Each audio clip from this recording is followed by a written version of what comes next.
All right, we're back with our partners at Finish Line Performance with the Beefcake Racing 2024 Mustang GT with the Whipple Supercharger. Today we're going to throw this thing on the dyno, see what it does with the 375 pulley. We do have a 3625 and we do have a 350. I think we're probably going to need a booster pump for that. We're going to look in and see what the fuel pressure looks like, how everything's going on the car, and then we'll see if we want to go down on some pulleys and see what this thing does. And again, we're on the stock 375 pulley on here.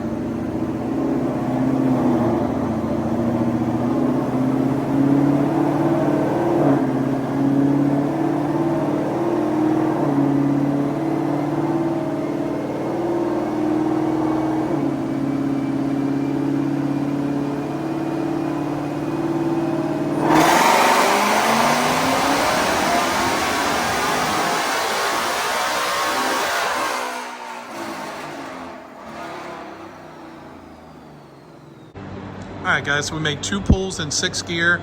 We've got the SAE numbers for you. We've got the STD numbers for you. And a lot of these guys have been dynoing in 7th gear. So we're going to go ahead. We put the 3625 pulley on here, Grip Tech one. Not that I think you're going to have any issues with slip at this power level, but we like the guys over Grip Tech, so we do a lot of their pulleys. We're going to go ahead and make 1 6-gear pull. See how that compares to the before and after on the 3.75 pulley. We did throw a booster pump on it, and then finally we're going to do a 7th gear pull and just see what this thing pulls out. All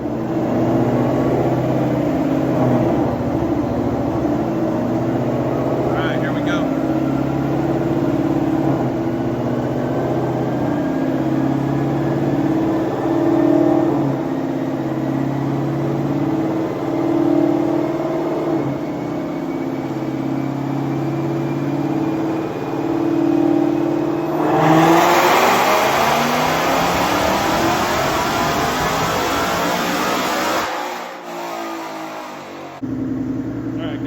Make a 7th gear pull. We did put a 3.625 pulley on.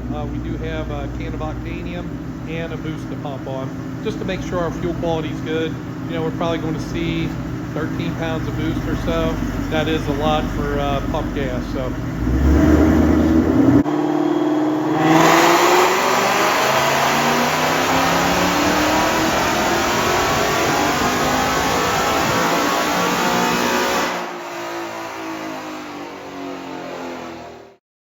And the numbers are, I know it's quick change for you.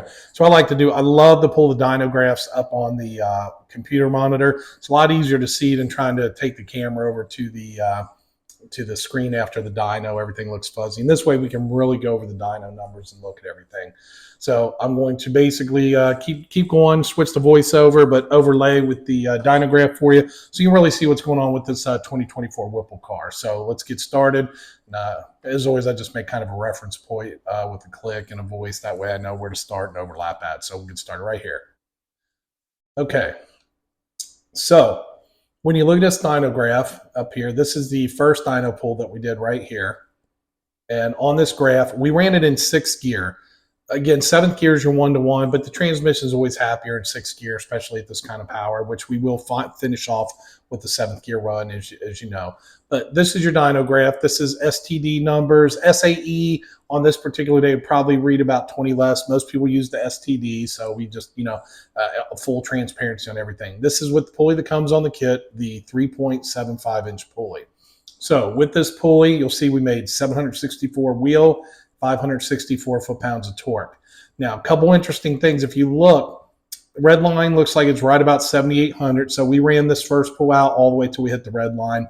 That's why you see the graph looks like it does there. So 7,800 RPM red line, which is really nice. I mean, Whipple's getting after it. Not sure exactly where the shift point will be at if you got good traction and everything, but got a 7,800 red line and also a 180 mile an hour speed limiter. That's important to note too. That'll come into a factor later on. But you can look on this pulley. This saw about 20 degrees of timing. It's on 93 octane. This is, I think, max timing we're told is about 20 and a half. If the knock sensors are happy, base timing is going to be around 17 and a half degrees of timing, with a potential for the car to add. If the knock sensors are happy, the tune will allow it to add 2.5, 3 more degrees of timing, up to about 20 and a half.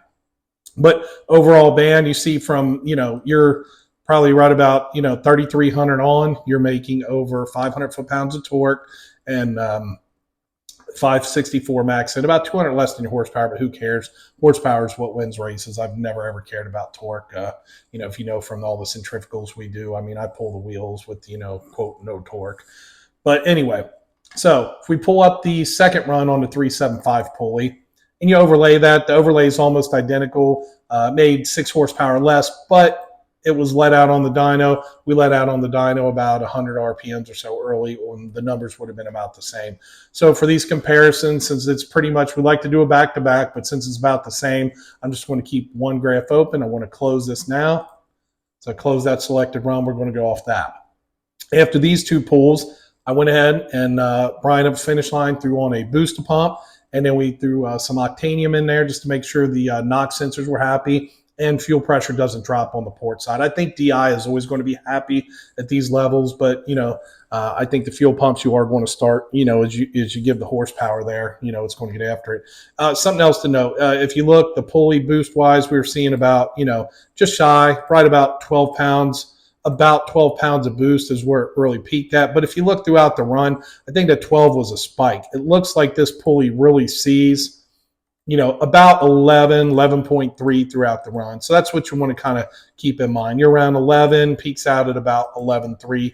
You can't go by after you hit the rev limiter and it gives a little spike. So you're about 11.3 pounds of boost is the actual boost on this. So if we pull up the first run with the 3625 pulley, where we ran it in 6 gear as well, and just in case you're one, these little chatters, that's the tires chattering on the dyno. We probably should have, after that first pull, we probably should have tightened up the straps a little bit. We do that for the 4th pull, but this still gives you a good indication of the before and after, just all things being the same. So switching pulleys looks to be, if you look here, you've got 649 wheel, 672 wheel here. So it's a pickup about 23, which a pulley in general, we always say you're going to get 20 to 25 to the wheels, usually about 20. We do have long tubes on this, so, maybe a little bit more, but around 20 to 25 horsepower or so. And you'll see that kind of throughout. Again, with the chatter, it makes it a little tricky on the high and low points, but you have 716, 734, but you're around 20. Now, our peak, you can't go by the peak. The peak here is 770 versus 764. But again, same thing. When Brian let off the dyno really early on this one, he let off the dyno right about, looks about 7,600. So, 200 or so RPMs early. So that's going to affect where this was pulled out. But you see the curve was running very similar throughout. But even in this mid-range, and, you got to try to find what's what. Torque was up 34 foot-pounds here, horsepower 33 in the mid-range. So that's really nice. So even though you're up at your peak, you're like 25, and the mid-range, you're picking up even more. So we're going to go ahead and close out this run. We're going to go for the 7th gear pull now and close this out. 7th gear is always going to show the true horsepower. It doesn't make more horsepower. It just shows it because of the gear ratio. So with the 7th gear pull, this is where it gets really fun. Now, we did tighten the straps down a little bit more just to smooth that out. But, we'll take some of the spots where it's kind of leveled out there. So if you look here, well, peak power is only up 12, 776. But we'll get to what the car was actually making on this pull. Here's your mid-range again, same thing. So if you look at, kind of spread your graphs out here, but you were making 551 foot-pounds of torque. Up here, you're making 620 foot-pounds of torque, almost 70 more foot-pounds. Part of that is the 7th gear, but part of that is just the pulley with the extra octane and everything like that. So really, it's really good in the mid-range. Kind of shows you more your true horsepower. And again, on the horsepower side, 544 versus 612. So we're actually showing about 70-something more. But even as you get here towards that top range where things level out, if you look, 696, 760. The biggest thing you notice about that is that you're up about 65 wheel, and that's pretty consistent throughout the thing. 648, 715, so you're 50, 65, 66 and a half horsepower. So we'll call it 65. Across the range in general, you are about 65 horsepower up, 70, 766. So that carries throughout the band. And again, no sign of the power dropping off. When you come out here where your peak is, where you're around your 764, well, if we take 764 and we add 65 to that, that's going to be about 629, or I'm sorry, 829 rear wheel horsepower. Now again, car has long tubes. This had octanium in it, and 1 can of octanium in about 12 gallons, and then it had a booster pump as well, just to make sure we're getting all the fueling.